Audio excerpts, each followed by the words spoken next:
어, 여러분 하나님의 직업이 뭔 줄 아십니까? 저희 막내딸이 이러네요. 뭐 하나님도 직업을 갖고 있습니까? 라고 그렇게 되물으실 수 있을 것 같습니다. 뜬금없이 무슨 말입니까? 라고 하시는 분들 계시겠고요. 그런데 분명히 성경에는요, 하나님의 직업이 뭔지가 기록이 되어져 있습니다. 아시겠습니까? 요한복음 15장에 보면 나는 참 포도나무라 나무요 내 아버지는 농부라 라고 그렇게 하나님 아버지의 직업이 기록이 되어져 있습니다. 하나님의 직업이 농부라고 말씀하시는 이유는 하나님은 일하시는 분이시다라고 하는 의미를 가지고 있습니다. 예수님께서도 이 땅에 오셔서 안식일에 일하시면서 뭐라고 말씀하셨냐면 하나님께서 오늘도 일하시니 나도 일한다라고 말씀하십니다. 하나님은 일하시는 분이시다.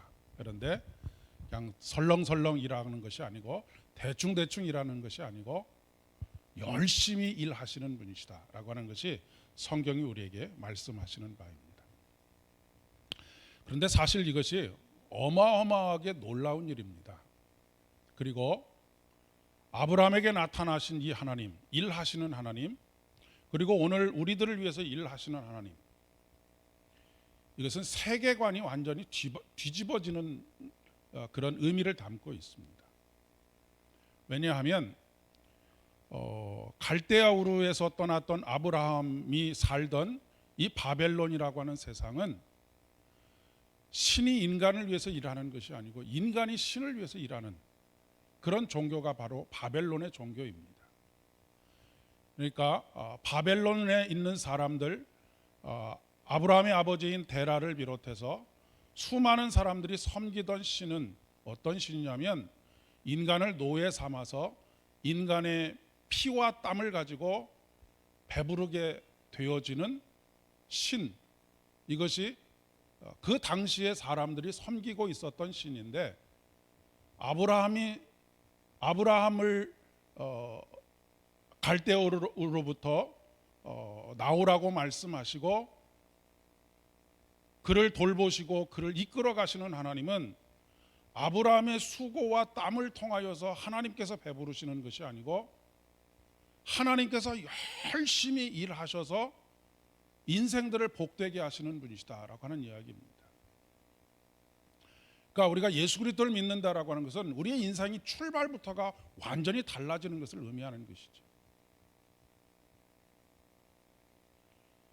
그러니까 예수 그리스도를 믿지 않고 하나님을 믿지 않는 인생은 죽어라 일을 해서 어떻게든지 자기가 섬기는 신을 만족하게 해줘야 하고 즐겁게 해줘야 되는데 우리 하나님은 정반대로 우리 때문에 기뻐하시고 우리 때문에 즐거워하시고 우리가 복된 길을 걸어가는 것을 보면서 흐뭇해하시는 하나님이시다라고 하는 그런 말씀입니다. 이사야 9장 6절로부터 7절까지의 말씀에 보면 이는 한 아기가 우리에게 낳고 한 아들을 우리에게 주신 바 되었는데 그 어깨에는 정사를 메었고, 어깨에 정사를 메었다라고 하는 말은 정사라고 하는 말은 통치라고 하는 의미입니다. 그러니까 그 한 아기가 온 세상의 통치자로 하나님의 나라를 이루시고 그 나라의 통치자로 세움을 입었다라고 하는 것을 말씀하고 있죠. 그리고 그 이름은 기묘자라 모사라 전능하신 하나님이시라. 그리고 영존하시는 아버지라 평강의 왕이라 할 것이니라 라고 말씀하고 있습니다. 여러분, 통치자가 어리석은 사람이거나 아니면 통치자가 욕망이 가득한 사람이면 백성이 참 힘이 듭니다. 그런데 우리 하나님께서는 그 어깨에 정사를 맸는데 통치자가 되셨는데 기묘자라 모사라 전능하신 하나님이시라. 그러니까 이 세상의 모든 것들을 다 꿰뚫고 계시고 우주 만물이 어떻게 되어져 가는지를 다 꿰뚫고 계시고 그분께서 섭리하시고 계획하시는 가운데 모든 일을 이루어 가시는데 거기에 더해서 능력까지 가지고 계시는 하나님이시다라고 하는 것을 말씀하고 있는 것이죠. 그리고 그 능력의 하나님께서 일하실 때에 영존을 하시는 아버지시라 평강의 하나님이시다라고 그렇게 말씀하고 있습니다.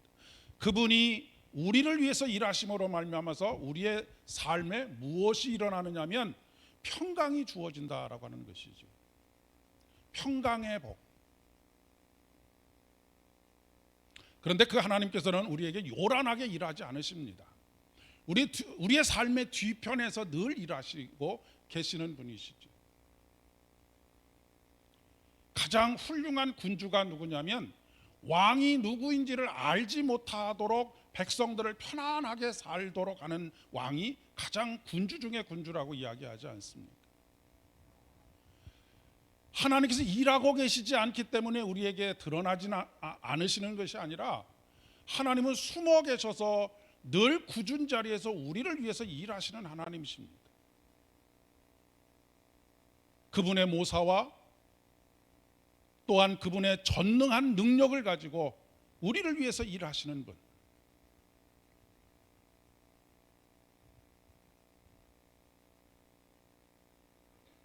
그래서 그의 나라를 굳게 세우고 지금 이후로 영원히 정의와 공의로 그것을 보존하실 것이다.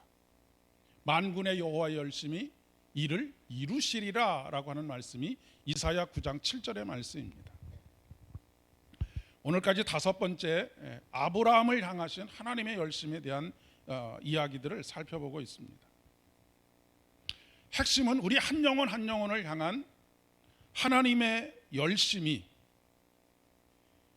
우리의 삶을 걸작품으로 만들어가고 계시기 때문에, 그리고 멈추지 않고 일하시기 때문에 우리가 우리의 연약함 때문에 낭망하거나 중간에 포기하지 않아야 된다라고 하는 것을 또한 말씀하고 있습니다.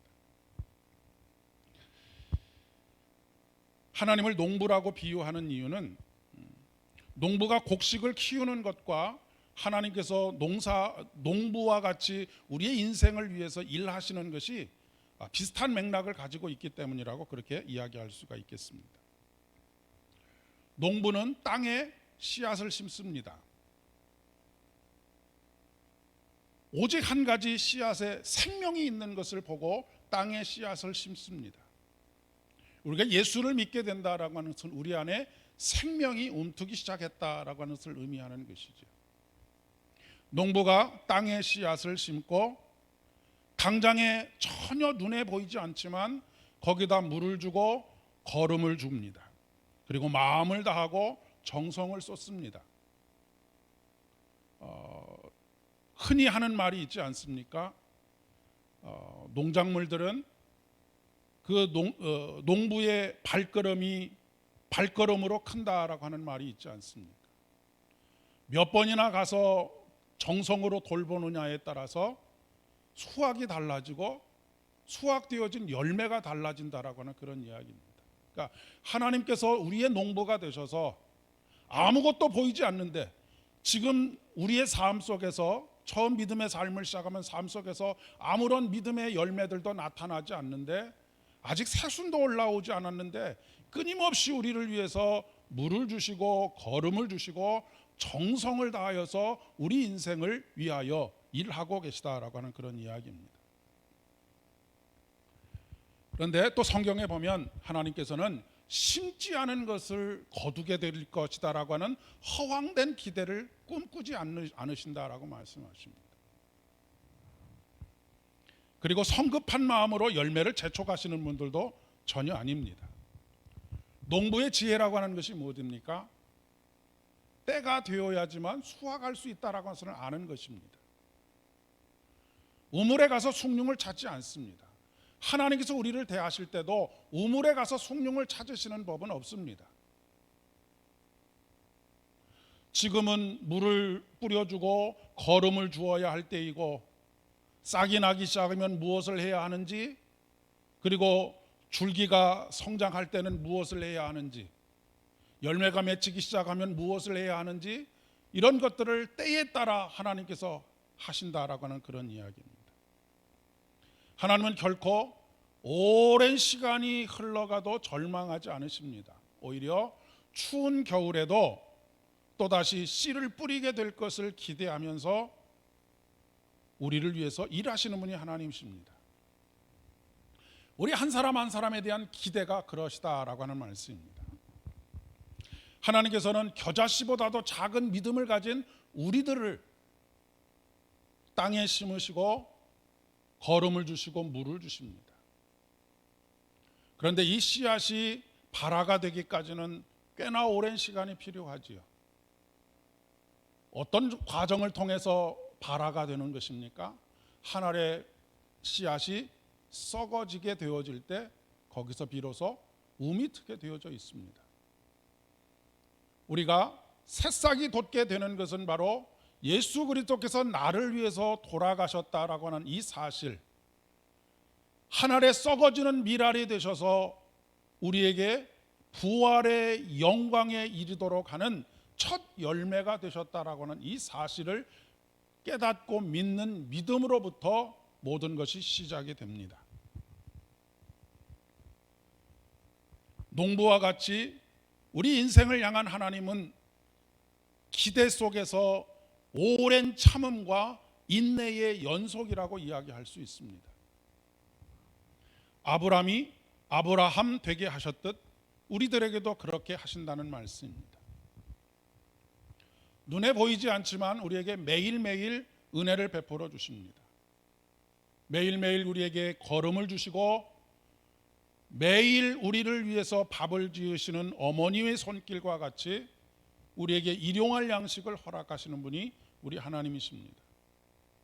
결코 성급한 마음으로 재촉하지 않으십니다. 그리고 우리에게 마치 인기 영합적인 단기적인 처방을 내리시는 하나님이 아니시고 장기적인 비전과 계획을 가지고 우리를 이끌어 가시는 분이 하나님이십니다. 오늘 본문은 그런 하나님의 열심이 아주 절정에 달해 있는 사건입니다. 오늘 이 창세기 22장은 아브라함이 이삭을 하나님께 바치게 될 뻔했던 그런 사건을 기록하고 있죠. 우리는 어떻게 이런 선택을 할 수 있을까? 야, 아브라함의 믿음이 참 대단하다라고 그렇게 생각하기 쉽지만 아브라함이 이렇게 되기까지 물을 주고 걸음을 주고 하루도 쉬지 않는 수십 번의 발걸음을 통해서 아브라함을 여기까지 성장시켜 오신 하나님이 정말로 대단하시다라고 하는 감탄을 해야 한다라고 하는 이야기입니다. 그러니 그렇게 만들어진 인생이 한 인생도 귀하지 않은 인생이 없다라고 하는 것이죠. 우리 주님, 농부가 되시는 우리 주님은 우리를 통해서 많은 수확을 원하시는 것이 아닙니다. 쌀 한 톨 한 톨에 정성을 다하십니다. 홍순관이라고 하는 가수가 부른 쌀 한 톨의 무게라고 하는 그런 제목의 노래가 있습니다. 가사가 이렇습니다. 쌀 한 톨의 무게가 얼마나 될까? 내 손바닥에 올려놓고 무게를 잰다. 사실 쌀 한 톨의 질량적인 무게는 정말로 미미한 무게일 것입니다. 그런데 이 홍순관이라고 하는 가수는 그 쌀 한 톨에 바람과 천둥과 비와 햇살과 그리고 외로운 별빛들이 다 그 안에 담겨져 있다라고 하는 것을 그는 노래하고 있습니다. 농부의 새벽도 그 안에 숨어 있고 나락 하늘 속에 우주가 들어있다. 버려진 쌀 한 톨에 우주의 무게, 생명의 무게, 평화의 무게, 농부의 무게, 세월의 무게가 다 그 안에 담겨져 있다. 그렇습니다. 여러분, 쌀 한 톨의 경제적인 가치는 제가 설교를 준비하면서 찾아보니까 여러분 쌀 한 톨의 가격이 얼마 정도 될 것 같습니까? 사실 경제적인 가치로만 보면 그냥 흘려버려도 아무런 가치가 느껴지지 않는 무가치한 것이 바로 쌀 한 톨이라고 이야기할 수 있습니다. 쌀 한 대가 한 2kg 정도 되지요. 2kg 정도 되는 쌀 한 대에 여러분 쌀이 몇 톨이나 들어있는 줄 아십니까? 한 8만 개 정도가 들어있답니다. 그러니까 20kg에는 80만 개가 들어있는 것이죠. 제가 이것을 어떻게 알았느냐면 예전에 오성과 한음이라고 하는 그 우리나라의 조선시대 제상을 아시죠? 오성이 하도 공부를 안 하고 속을 새기니까 아버지가 광에다가 딱 그냥 넣어놓고 너 오늘 하루 종일 이 광에 있는 쌀이 몇 톨이나 되는지 세어라 라고 그렇게 이야기를 했다고 하는 것입니다. 조금 머리가 뒤떨어지는 사람 같았으면 한 톨 한 톨 계속 세고 있었을 텐데 이 오성은 한 대를 딱 재고 나서 그것의 숫자를 세어보니까 아까 말씀드렸던 것처럼 8만 개 정도가 되더라는 것입니다. 그리고는 대박을 다 뒤어서 곱하기를 하니까 그 전체 광에 있는 쌀의 쌀이 몇 톨이나 되는지 그게 나왔다라고 하는 것이죠. 제가 그래서 또 홈쇼핑에 들어가서 요즘 김포 금쌀이 얼마나 하는지 20kg가 얼마나 하는지를 한번 찾아봤습니다. 그랬더니 뭐 한 7만 원 정도 모르겠습니다. 그냥 뭐랄까요, 마트에서 파는 것이 아닌 개인적으로 거래해 놓은 것은 얼마나 되는지 또 품종에 따라서 다르기도 하겠지만 뭐 한 8만 원 잡는다고 해도 쌀 한 톨의 가격은 0.1원 정도 되지 않을까 싶습니다. 20kg에 80만 개가 들어있으니까 8만 원 정도 계산하게 되면 한 0.1원 정도 그 가치밖에 되지 않는 것이죠. 우리 인생도 마찬가지라고 그렇게 생각합니다. 우리 인생의 가치는 그 사람의 연봉이 무엇이냐, 얼마나 되느냐, 아니면 그가 얼마나 높은 지위에 있느냐라고 하는 것으로 우리 인생의 가치가 매겨지는 것이 아니라고 하는 말씀입니다. 쌀 한 톨은 0.1원밖에 되지 않지만 쌀 한 톨의 무게, 거기에 세월의 무게, 평화의 무게, 그런 것들이 다 담겨져 있는 쌀 한 톨의 무게는 우주의 무게와 같다라고 하는 것처럼 우리 한 사람 한 사람을 단순히 경제적인 가치로 따져본다면 정말로 보잘것없는 가치가 될 수도 있겠지만 예수 그리스도께서 일하시고 만들어 가시는 우리 인생의 무게라고 하는 것은 이루 말로 다 표현할 수 없는 무게를 가지고 있다라고 하는 것을 말씀하고 있는 것이죠. 더더군다나 이 일을 위해서 천지를 창조하신 하나님께서 빚어가는 작품이라고 하는 데 있어서 더더욱이 그렇습니다. 다시 본문으로 돌아가 보겠습니다. 우리가 이삭을 제물로 바치기를 결단한 아브라함의 믿음을 대단한 것으로 여기지만 좀 전에도 말씀드렸듯이 정작 여기까지 오는데 아브라함이 되기까지는 그저 한 사람의 존경받는 인물인 아브라함에서 열국의 아버지, 모든 나라의 아버지가 되는 이런 일에 있어서 하나님의 열심, 일하심에 집중해야 한다라고 하는 것이죠.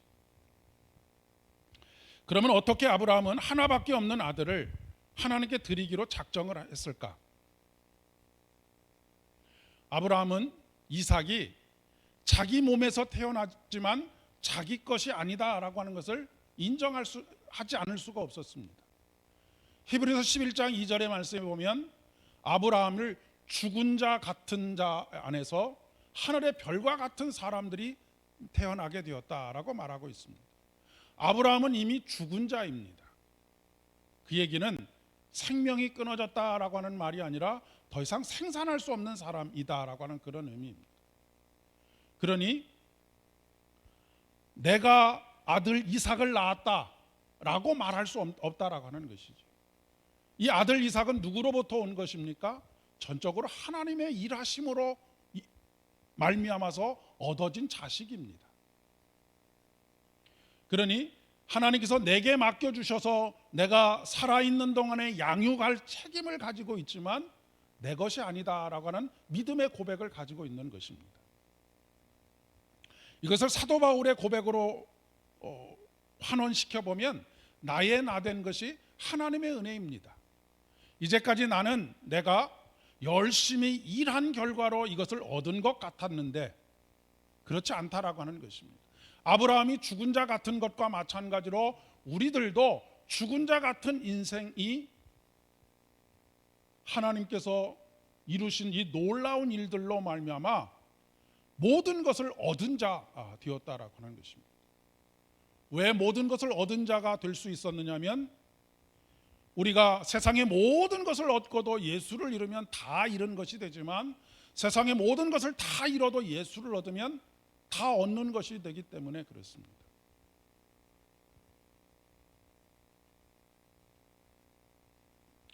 옛날에 별미를 좋아하는 미식가 왕이 있었습니다. 어느 날 왕이 아주 맛있는 식사를 하고 난 다음에 감탄하면서 이렇게 이야기를 합니다. 내가 이 훌륭한 요리를 나에게 해준 이 요리사에게 상을 좀 줘야 되겠다라고 그렇게 결심을 하고 요리사를 불렀습니다. 그랬더니 요리사가 그 말을 듣고는 깜짝 놀라서 왕이시여 절대로 그러시면 안 됩니다. 제가 요리를 잘해서가 아니라 이 야채를 사갖고 와서 저에게 공급해준 야채 상인이 좋은 채소를 가져다 줘서 제가 이렇게 맛있는 음식을 만들 수 있었던 것입니다 라고 그렇게 이야기를 했다는 것이죠. 그래서 왕이 들어보니까 그럴듯하거든요. 그래서 이제는 야채 장사를 오라고 불렀습니다. 야채 장사에게도 똑같이 내가 너에게 이렇게 신선한 재료를 공급해줘서 나라에게 이렇게 맛있는 식사를 할 수 있도록 해줬으니 너에게 상을 주고 싶다라고 이야기를 했더니 이 야채 장사가 아닙니다. 저는 농부가 땀 흘려 심고 거둔 그 야채를 전달하는 역할만 했을 뿐입니다.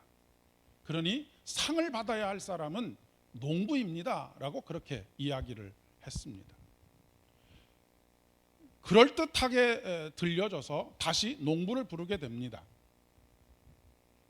그런데 농부 또한 그 맛있는 채소, 그것을 통해서 맛있는 음식이 만들어지고 임금님이 만족할 만한 식사를 했다라고 하는 것, 그리고 그로 인하여서 농부에게 상을 주기를 원한다라고 하는 그 이야기를 듣고 절레절레 손을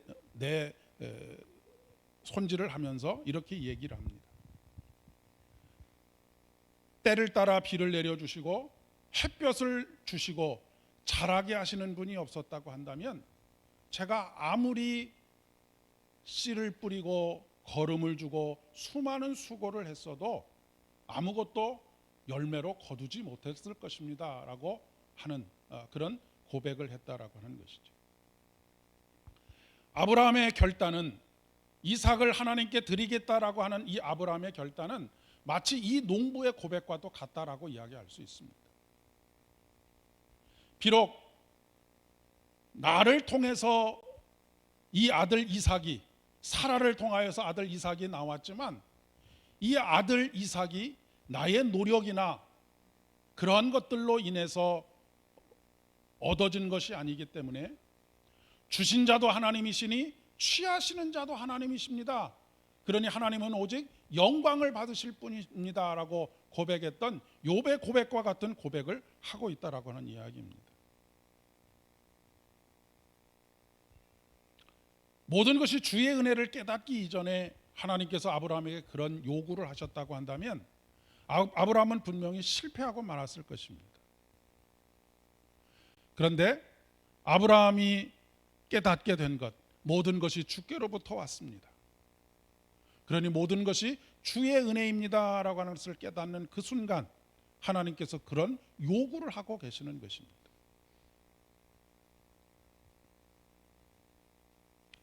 저희 어머니가 처음에 목회의 길을 나서는 저에게 하신 말씀이 너는 이제 없는 자식으로 치겠다라고 하는 말씀이셨습니다. 없는 자식으로 치겠다라고 하는 말씀은 무엇입니까? 하나님께 드렸으니 이제 더 이상은 물론 인간적인 관계를 끊으시겠다는 얘기가 아니고 하나님께 드려진 사람으로서 살아라라고 하는 그런 의미입니다. 근데 여러분, 목사만 그렇겠습니까? 세상의 모든 자녀들이 다 그렇습니다. 우리에게 잠시 양육할 수 있도록 맡겨주신 하나님의 선물일 뿐인 것이지요. 그런데 어디에서 잘못됩니까? 이것은 내 소유물처럼 생각할 때 잘못되게 되어져 있습니다. 내 소유물처럼 생각하면 하나님께서 내가 얘를 좀 데려다 쓰겠다고 하면 불평불만이 터져 나올 수밖에 없죠. 제가 가장 속상할 때가 언제냐면 공부도 굉장히 잘하고 똑똑하고 능력이 있는 사람이 신학교 가겠다고 나서면 막 뜯어 말리는 그런 분들, 아깝다는 것이죠.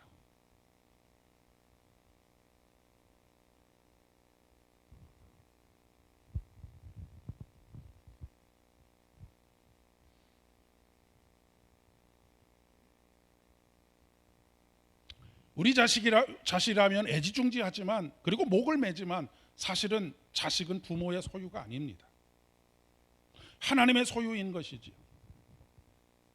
그러니 내 맘대로 하려고 하면 안 된다라고 하는 것입니다. 하나님께서 찾으시면 언제든지 하나님 여기 있습니다라고 그렇게 내어드릴 수 있어야 하는 것이죠. 하나님께서 정말로 이삭을 죽이기를 원하셔서 그것을 요구했던 것이 아니지 않습니까? 이삭은 너의 소유가 아니다라고 하는 것을 말씀하시는 것입니다. 이스라엘의 12지파 속에서도 레위 지파는 내 것이다라고 하나님께서 말씀하지 않으십니까? 이런 믿음의 고백, 이런 결단으로 말미암아서 비로소 하나님께서 아브라함의 축복이 훨씬 더 구체적인 축복이 되고 있는 것을 우리는 볼 수 있습니다. 창세기 12장 2절에서는 내가 너로 큰 민족을 이루고 내게 복을 주어 내 이름을 창대하게 하리니 너는 복이 될지라라고 말씀하고 있습니다. 그런데 오늘 22장의 말씀에 보면 여호와께서 이르시기를 내가 나를 가리켜 맹세하노니 내가 이같이 행하여 내 아들 내 독자도 아끼지 아니하였은즉 내가 내게 큰 복을 주고 내 씨가 크게 번성하여 하늘의 별과 같고 바닷가의 모래와 같게 하리니 내 씨가 그 대적의 성문을 차지하리라. 또 내 씨로 말미암아 천하 만민이 복을 받으리니 라고 말씀하고 있습니다. 12장 2절에서는 아브라함에게 집중되었던 하나님의 복의 선언이 22장에 와서는 이것이 이 이삭이 하나님께 주신 이 이삭이 나의 소유가 아닙니다. 다시 하나님께 올려드립니다라고 하는 고백 속에서 이제는 아브라함에게 주어진 그 축복이 너의 씨 이삭을 통해서 이삭으로 말미암아 세상이 복을 얻게 될 것이다라고 하는 말씀으로 훨씬 더 구체적으로 변화되고 있는 것을 보게 됩니다. 여기서 자녀 교육의 하나의 원리가 생기게 되는 것이죠. 내게 주신 자식이 나의 소유가 아니고 하나님의 것입니다 라고 고백하게 될 때에 우리 안에 머물러 있던 신앙과 우리 안에 허락해 주신 하늘의 복이 내가 낳은 나의 씨로 나의 자식들에게로 그로 말미암아서 세상이 복을 얻게 되는 그런 놀라운 연결의 고리가 이어지게 되어진다라고 하는 것을 말씀하고 있는 것이죠.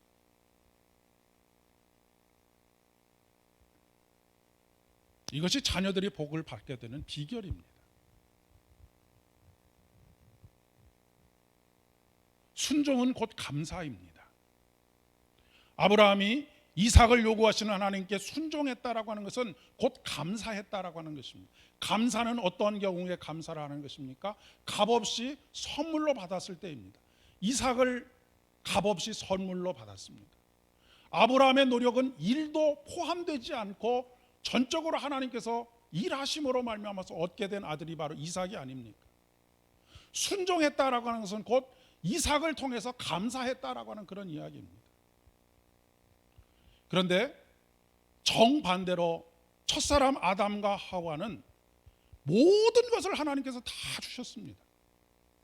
세상에 창조된 모든 것을 다 너희가 마음껏 사용해도 좋다. 그런데 불순종했습니다. 왜요? 감사함이 없었기 때문입니다. 우리는 많은 것을 소유하게 해주시면 감사할 수 있을 것 같지만 전혀 그렇지 않다라고 하는 것입니다.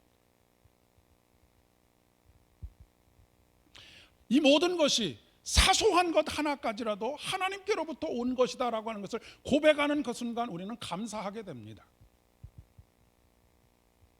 하루 세 끼 밥 먹고 사는 것만도 감사하게 되는 것이죠.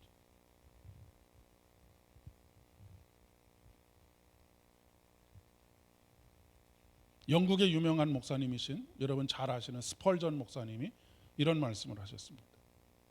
촛불을 보고 감사하는 사람에게는 하나님께서 달빛을 주시고, 달빛을 보고 감사하는 사람에게는 하나님께서 햇빛을 주신다. 그리고 햇빛을 보고 감사하는 사람에게는 하나님께서 영광의 빛을 보여주신다라고 말씀하십니다. 여러분, 우리가 누리는 모든 것들은 아무리 사소한 것이라도 하나님께서 주신 것입니다. 믿음의 최고의 경지가 무엇이냐? 어떤 사람이 하나님께 칭찬받는 사람이냐? 대형 교회를 세우고 왔다라고 내세우는 사람일까요? 아니면 어떤 큰 능력을 행하고 자신의 삶에서 살아왔다라고 그렇게 고백하는 사람일까요? 하나님께서 최고로 치는 믿음의 경지는 감사하는 사람입니다.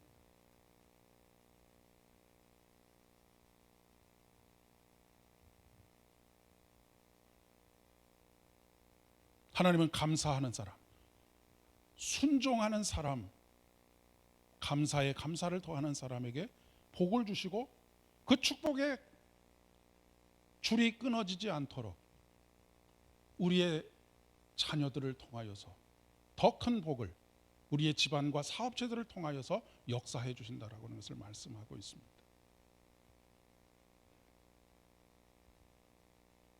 여러분, 크고 대단한 일들을 이루려고 애쓰지 마시고 그런 일들을 하지 못하고 있다고 주눅들어 사실 필요 없습니다. 오늘을 감사하고 하루 해주신 것을 감사하고 교회에 걸어 나올 수 있는 힘을 주신 것 감사하고 찬양할 수 있는 것 감사하고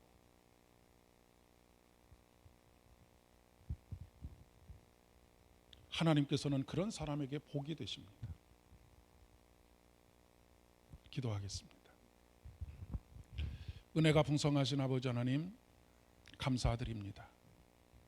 오늘도 우리에게 호흡을 주시고 찬양할 수 있도록 도와주시고 말씀에 귀 기울일 수 있도록 도와주시고 우리의 삶을 이끌어 가시는 하나님의 손길에 맡겨 우리 자신이 하나님의 걸작품들 되어갈 수 있도록 은혜 베풀어 주신 것 진심으로 감사를 드립니다. 하나님, 우리가 하나님께 감사함으로 모든 것이 주님께로부터 왔음을 고백할 뿐만 아니라 하나님께서 그 어떤 것을 요구할 때에도 하나님의 것이니 하나님 사용하시기를 원합니다 라고 하는 믿음의 고백, 감사의 고백을 통하여 우리의 인생이 복될 뿐만 아니라 우리의 자녀들의 인생이 복되어질 수 있도록, 그리고 우리의 가정과 일터가 더욱더 복되어질 수 있도록 은혜를 더하여 주시옵소서. 예수님의 이름으로 기도드립니다. 아멘. 이제는 우리 주님 예수 그리스도의 은혜와 아버지 하나님의 극진하신 사랑하심과 성령 하나님의 위로 교통하심이 오늘도 온전히 주님께 주신 은혜를 말미암아 감사하는 자가 되기를 소망하며 삶의 자리로 나아가는 모든 이들을 위해, 우리 삼보교회 위에, 각 가정 위에, 일터 위에 이제로부터 영원까지 함께 하옵시기를 간절히 축원하옵나이다. 아멘.